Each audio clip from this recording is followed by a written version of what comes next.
Welcome back to Faisla 2011. Before we went on the break, we were talking about the economy, the HST. Let's talk a little bit about the local issues. Brampton West has about 101,000 voters. In the last election, Vic got 20,000 votes, Mark, who was conservative, got 15,000, and NDP had about 5,000 votes. Now, one of the main thing about your riding, Vic, is that it has the largest Punjabi-speaking populations, one of the ridings. That's right. That's right. And Vic, when we look at these new Canadian communities, we see new Canadians come to Canada with exceptional credentials. And we see doctors driving cabs and engineers digging holes. I, a few years ago, met an environmental engineer who had graduated from Oxford, digging holes in Halton. Right. Fairness Commission, yes, may have been a band-aid solution. What can we do about this? Well, again, very good point, and this is another good news story that we have to tell the world.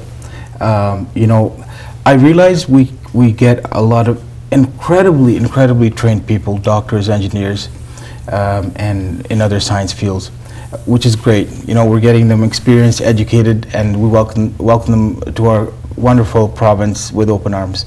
And yes, it is a challenge, and yes, I have seen people driving cabs who were doctors in their country of origin. But it's just not about, it's not as easy as it may sound, right? They may have the qualifications, because a doctor is a doctor is a doctor, because a human is a human, you know, is a human everywhere, you know, wherever you go in the world. So I think a lot of it's with cultural aspects, and that we have certain standards that our different professional bodies adhere to for everyone. Even here, people graduated from in Canada or Ontario, and you know, recently I'm very happy to announce that we did see this challenge, and our Premier did make an announcement last week on this. In that we have instructed the different professional bodies to reduce some of the arduous requirements that made absolutely no sense in terms of people having to be allowed to practice their profession in Canada. So we are making headway. And again, because we do have certain standards, as a result of which we are the best in the world, the best province in the world to live in, we want to make sure that people not just simply are qualified from an educational level, but from the other aspects as well. And we're making headway, and we did make an announcement last week, and it was very well received by people. When I tell them, because I see this all the time, I don't think it's a good idea to just, you know, get into a sympathetic situation, but to encourage these people, to let them know there are tools out there. We have created so many departments to assist newcomers who have come in, and you know, they have made this huge decision to relocate their families, and we are there to help.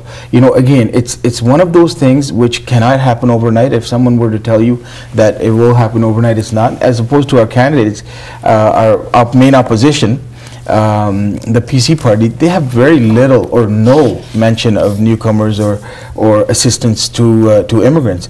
So we are taking proactive steps, and it is a good another step, not a first step. And yes, we do have work to do, and we're going to continue on that path. So Deepika, on these foreign credentials announcements recently, critics would say that you guys have been in power since 2003.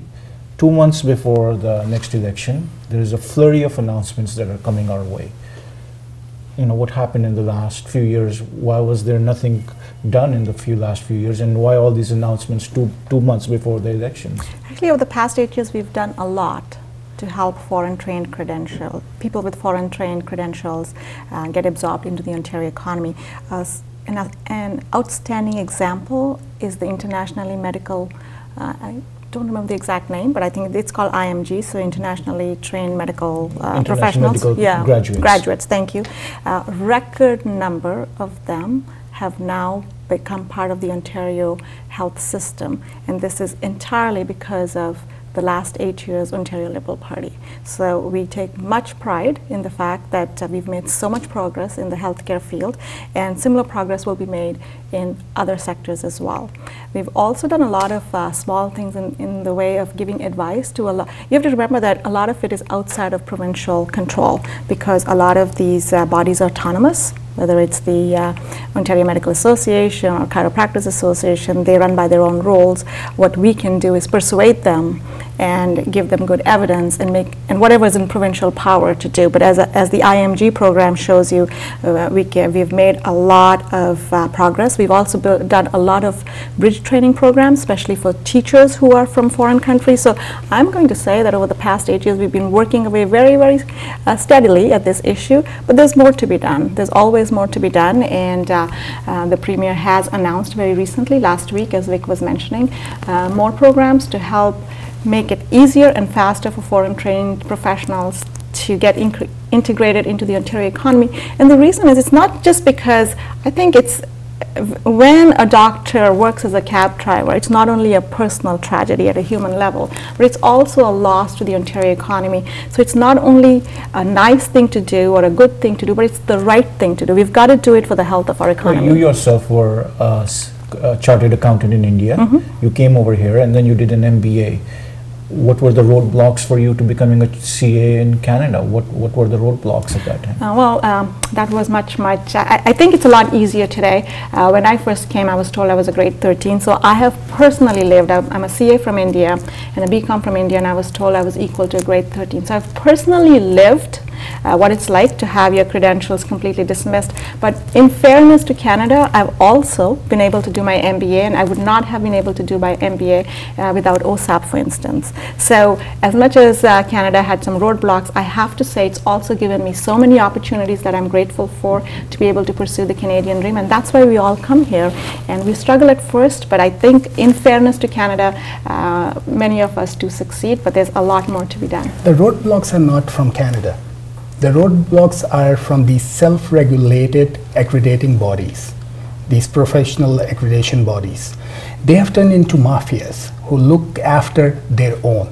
And Deepika and Vic, you will be elected hopefully, and you have been elected MPP. They have become self-regulatory because the legislature has passed a law to make them self-regulatory. If they are breaching the human rights of people, the legislature should stand up and do the right thing and take away their self-regulatory status. You can legislate that. I agree with you, and if we are presented with evidence that they are abusing people's human rights, we'll ask them to account for it. But in terms of their role, in terms of representing a certain professional body, we have asked them, we have told them to relax some of the arduous, some of the unnecessary steps that people have to take in terms of having a level playing field with the professionals that are here in Canada. So again, we're dealing with bodies that regulate professions that affect us in such a serious way. For example, medicine, education. Do we want questionable people with questionable qualification to be teaching our kids or to be doing surgeries on us? I think that's a conversation that needs to be had, right? While keeping in balance our new professional immigrants, while keeping that in mind and ensuring that we use this wealth that we've acquired, because it's an immense amount of experience and education these people have done, and we as a government, we want to use this, we want to capitalize on this. So we have to just want to finish on that thought that it's going to be always a challenge in front of us. How do we do this without sacrificing the level of quality of care or the knowledge that person has? Well, Justice Thomas, under the Ontario Liberal government, did an inquiry that was initiated and financed and ordered by the government of Ontario Liberal government. And he has laid out the whole way and steps of doing these things. And out of the 10 recommendations that were made, only 2.5 have been implemented. So this needs political will. This needs Deepika Demirela with a real life story going into the legislature with Vic Dillon's support and making it happen. And we would plead with you to help us out. I don't think both of us would argue with you on that point. But again, it's about striking a right balance. And you know, a question Sajjad had raised earlier, a very good one, about, you know, what have you done since 2003? I've been at tons of announcements, not just announcements with, for example, Minister Cole, who was the Citizenship and Immigration Minister, right? And we have come a long way in terms of working with all the nonprofit, with the nonprofit sector, in terms of ensuring how we can best do this, and while striking a right balance. And you know, my question is, since this is election season, is I'm questioning how much our opposition has in their platform, if any, policies to address this very important issue, to address you know, the needs of our newcomers who will be parts of our society. I firmly believe they will be a big contributing part, and we want them to. It's in our interest, it's in everybody's interest to make sure and that we cash in on what they brought with us. That's certainly a very important issue. Another important issue, which is in your writing, is about this issue of 280 megawatt gas-fired generation facility. The people living in your riding, they're totally against that.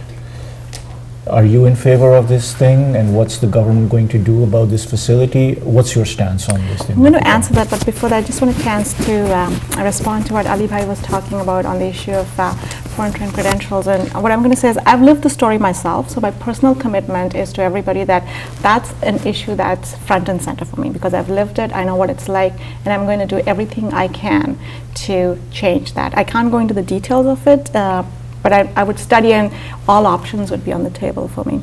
Coming back to the power plant, the government is responding to citizens' concerns in Mississauga and in Etobicoke, because what we've done is a certificate of approval was issued, but now we are reviewing that certificate of approval and taking a second look. And if that shows that this power plant is not good for human health, I'm absolutely against it. But Deepika, the critics are saying that's just the election ploy. They're saying, okay, we're going to revisit the certificate that was issued, I think, in 2008, and the construction is already taking place right now.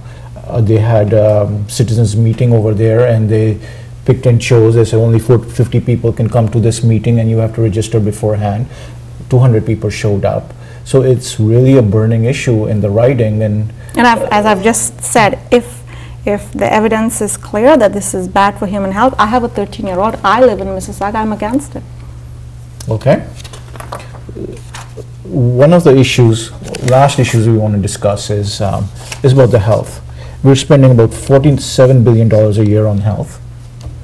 It's one of the largest expenditures for the thing, in our budget. Today I just went on the internet and I looked at the ER times, wait times. It's about 15 hours for complex stuff for Brampton, about 15 hours for Mississauga, about 4 or 5 hours for, again, for minor stuff for both Brampton and Mississauga. We're spending so much money, and that's our, you know, why are the wait times still so long? What's going on? We only have a few minutes, so. Well, very quickly, I think the good news story is that in Ontario, times for surgery, the shortest waiting times for surgery across Canada is in Ontario. So that's something to think about. So our healthcare dollars are at work. The reality is we have an aging population. Our healthcare costs are pretty significant because of the way the demographics are taking place right now. That said, as far as ER goes, in fact, I have a real life story. I was at an iftar party just the other day, and this gentleman told me that he lives in Mississauga, that at Trillium, about 3 years ago when he went, he spent about 8 hours. He went there last month. His wait time was only 3 hours. Oh, 8 hours. He went there last month. He said he was in and out in less than 3 hours. Yeah. So, you know, it's never perfect. Yeah. This is one of those things that no matter how much you do, there's always room to do more. But let's look at the statistics, and they bear us out. I mean, we've got the shortest wait times for surgery.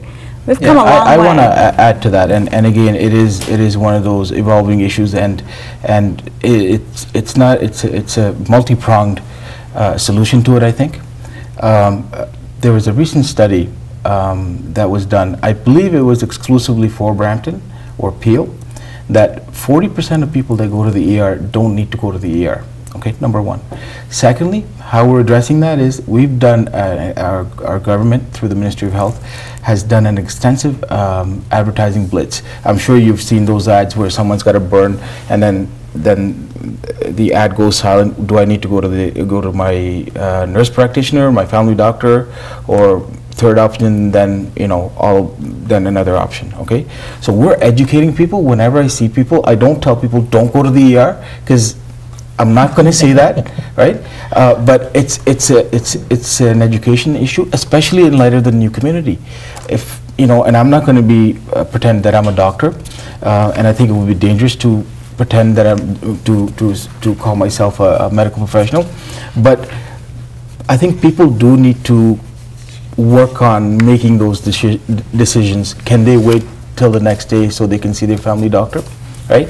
And that's only a decision people can make. But no, I always encourage, if someone's not in good health, go to ER, call 911, and they're the professionals, and they'll take care of you. As a matter of fact, yesterday I had a meeting, especially with the CEO of William Osro Health System, and I'm in regular communication with them. And yes, there are challenges with the new community coming in, but we have to keep working on it, and that's the only way, communicating with people, letting them know, which is exactly what we're doing. And the solution isn't overnight, but I think we're well on our way there. Yes or no? Private healthcare, yes, no? No. Public pharmacy, yes, no? I'm not familiar with that. What do you mean by public Private pharmacy? healthcare? Absolutely not. Thank you very much. As we're wrapping up the show, if you have some words for our audience, please feel free to. Well, first of all, Shahzad and Ali, thank you very much, and I want to congratulate the management of TV1. I want to thank them for giving me this opportunity. Again, thank you so much. We had a really good, I really enjoyed being here on your show, and I hope our viewers enjoyed as much. Once again, this is a very busy weekend with lots of celebrations, Rakhi, in the 2 Independence Days for India and Pakistan. So once again, big round of congratulations to everybody. 8 years ago, the Harris government was shutting down hospitals and firing nurses. He called nurses hula hoops. 8 years later, we are building hospitals, and we have the shortest wait times for surgery across Canada. 8 years ago, Harris was shutting down schools. He shut down almost 500 schools. Over the last 8 years, we've built 400 schools. We've hired about 11,000 teachers, and our Ontario students are among the top 5 in the world. So we've done so much to build Ontario, and I really believe that we need to keep building Ontario, and I'm going to need your support and help in order to ensure that we can keep doing the good work. Thank you so much. Thank you for watching Faisla 2011. Thank you, Deepika, for being on the show. Thank you so much. Thank you. Thank you.